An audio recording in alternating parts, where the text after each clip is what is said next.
అనగనగా ఒక రాజు. ఆ రాజుకి ఒక పెద్ద తోట. ఆ తోటకి కాపలా రామయ్య, కాంతమ్మ అనే భార్యాభర్తలు ఉండేవాళ్ళు.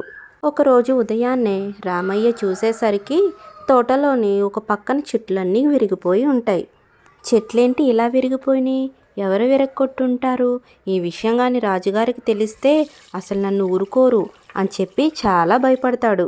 అసలు ఇది చేసిందెవరు అని కనిపెడదామని చెప్పి రోజు రాత్రిపూట్ల కాపలా ఉండేవాడు. అలా ఎన్ని రోజులున్నా సరే ఏదీ కనిపించదు. కానీ ఒక పున్నమి రోజు రాత్రి పైనుండి ఒక వెలుగు బాగా కనిపిస్తూ ఉంటుంది. ఆకాశం నుండి ఏంటి ఇంత వెలుగు వస్తుందని అలా చూడగా ఆ వెలుగులోంచి ఒక తెల్లని రెక్కల ఏనుగు కిందకి దిగుద్ది.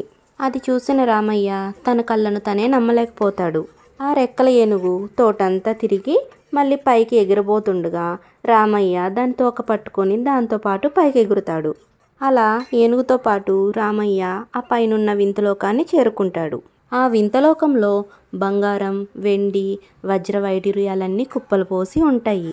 రామయ్య అది చూసి నమ్మలేకపోతాడు. రామయ్య అవన్నీ తీసుకొని భూలోకానికి వచ్చి తోటి వాళ్ళందరికీ జరిగిందంతా చెప్తాడు. ఆ ఊరి వాళ్ళు కూడా ఆ వింతలోకం ఎలా ఉంటుందా ఏంటా అని చూద్దామని రామయ్యని అడుగుతారు.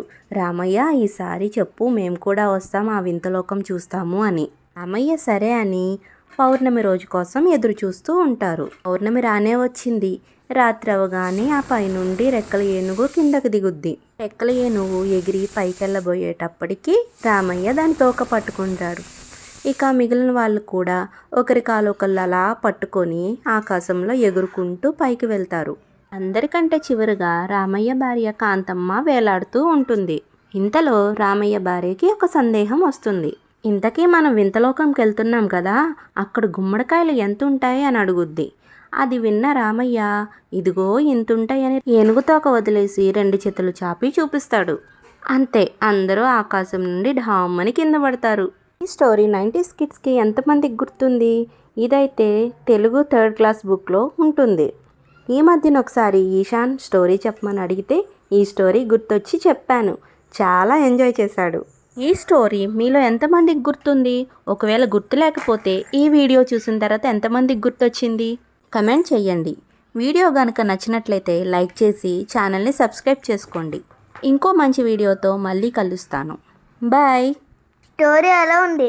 సబ్స్క్రైబ్ చేసుకోండి. బాయ్.